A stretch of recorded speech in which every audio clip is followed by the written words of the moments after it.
Welcome to Muñoz North Central School, a public elementary school located at D. de los Santos Street, Barangay Poblacion North, Science City of Muñoz, Nueva Ecija, as part of the Department of Education Region 3. The school continues to provide accessible and quality education to learn in the community.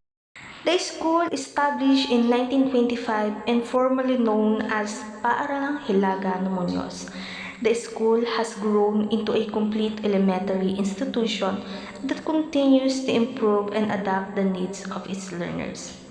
Muñoz North Central School is home to dedicated teachers, supportive school personnel, and cooperative parents who work hand in hand to create a safe, inclusive, and learner-centered environment. Here, every child is valued, guided, and encouraged to reach their full potential. Under the leadership of Dr. Jenaline B. Tangonan, Principal 4, the school continues to achieve excellence. It proudly stands as a champion in folk dance competition, showcasing the talents, discipline, and creativity of its learners. The school also implements innovative programs such as play-based approach in kindergarten and the literacy program Alpabasa, Basta Nortista Nakakabasa, helping learners to develop essential skill in a fun and meaningful way. Of the honor program to the 18 grade 6 students given to us. We experienced several reading related problems, and one of the most or major issues was difficulty in decoding words, especially unfamiliar words.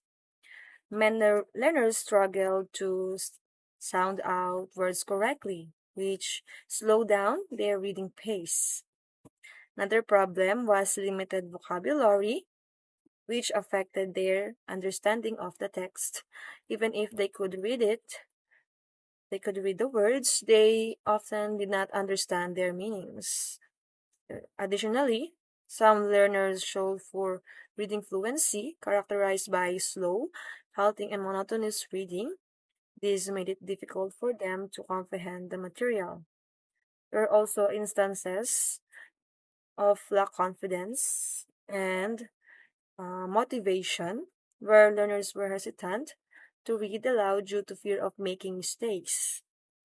Lastly, the short attention span was observed, as some learners easily lost focus during reading activities. Initial thoughts about the results of the action research, uh, it is very good to see na nag-improve yung mga bata sa kanilang performance with regards to reading ability from frustration to grade ready.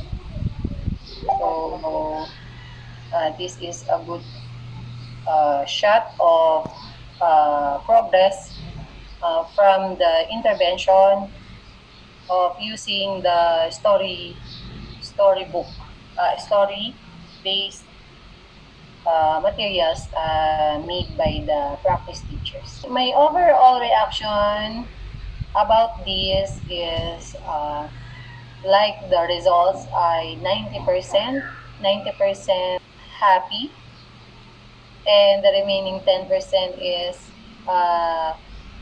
we need to improve the intervention in terms of sa level ng bata. Okay? So, kailangan pa nating mag-create ng story-based na base dun sa level ng bata, or ito ay tailored sa kanyang pangangailangan para lahat ay maisama. Okay, yung relevance dito sa current needs ng learners ay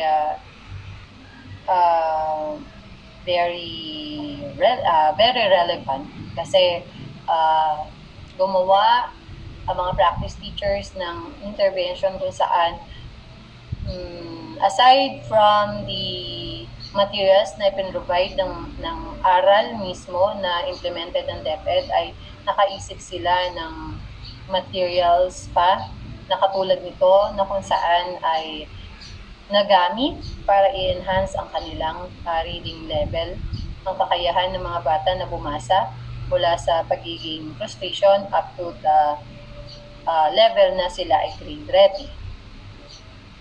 Research na ito ay nagbukas din ng pinto na kung saan ay nakakaisip ng iba pang mga pamamaraan na pwedeng gamitin para ma-enhance pa at mas lalo pang mapaigting ang pagbabasa ng mga bata. I-enhance yun pa sa mga susunod na panahon. Kahit na mapunta kayo sa private schools, at darating yung time na magiging part-time ninyo, mag-tutor kayo, dapat marunong kayong gumawa ng mga materials na suited dun sa inyong learner na hahawakan. During our internship, I was able to see the real situation inside the classroom.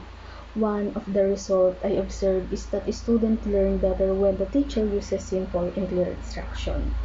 I also noticed that some students struggle in reading, so they need more guidance and patience from the teacher. Personally, sa mga experience ko na ito ay natutunan ko na ang pagtuturo ay hindi madali and it requires time, effort. I realized that every learners is different. They different sa kanilang mga ginagawa na kailangan ko mag-adjust sa mga strategies ko na aking gagawin depende sa pangangailangan ng mga bata.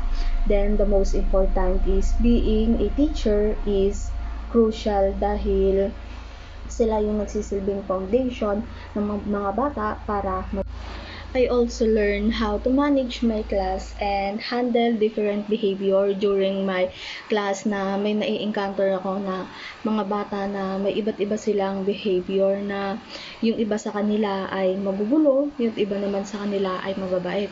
At first, it was challenging for me, but as times passed, I became more confident and natututo na rin ako sa mga bata. Hindi lang ako ang natututo sa kanila kung hindi rin sila sa akin. I realized that building a good relationship with my students helps me create a better learning environment na kung saan na nagkakaroon ng good communication si teacher and students. This internship helped me grow as a future teacher someday. I learned not only how to teach a lesson but also how to understand my student was.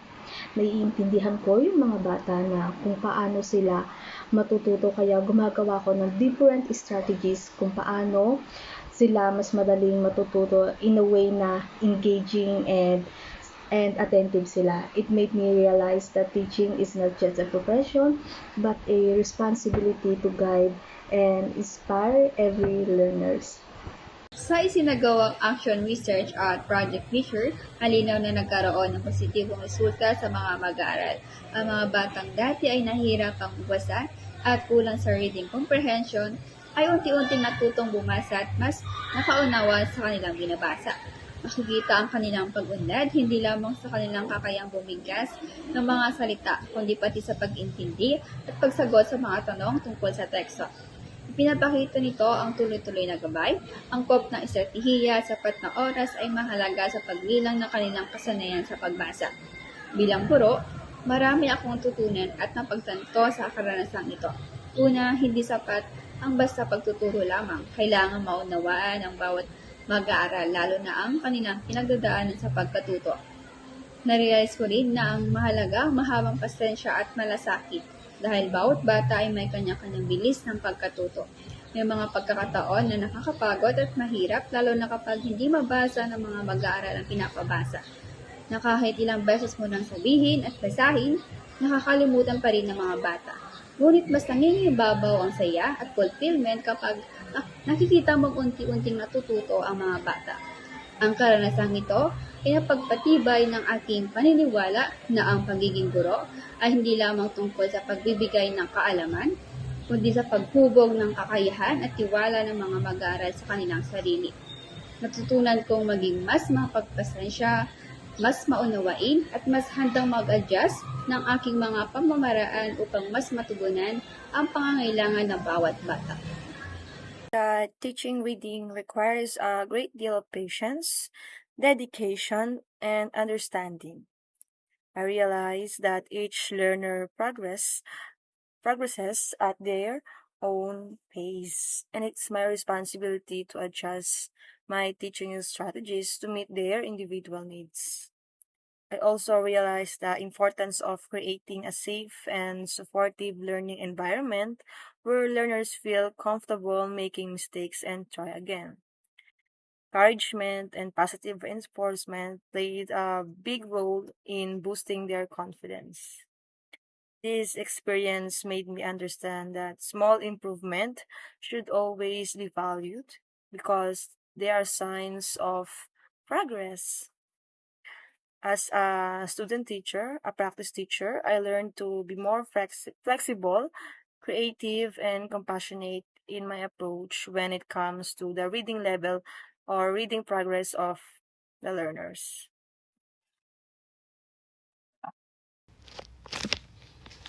During my internship, I showed that grade 6 learners improve in reading fluency after consistent practice and guided reading activities.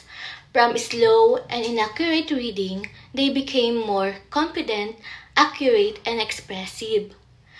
Their comprehension also improved as they no longer struggled as much with decoding words. As a teacher, I learned that patient and consistent support are very important. I realized that learners have different needs, so instruction should be adjusted accordingly. I also understood that creating a positive and supportive environment helps build learners' confidence. I learned that reading fluency improves not just through practice but also through motivation and meaningful learning experiences. Sa experience ko sa aming action research, natutunan ko na mas natututo ang mga bata kapag interesting yung activities na ginagawa nila, tulad ng story-based. At kinakailangan bilang teacher na talaga na mahaba yung pasensya natin kapag tayo ay nagtuturo sa pagbabasa at marunong tayong mag-adjust sa bawat learner dahil iba-iba yung learning needs nila at yung learning pace nila.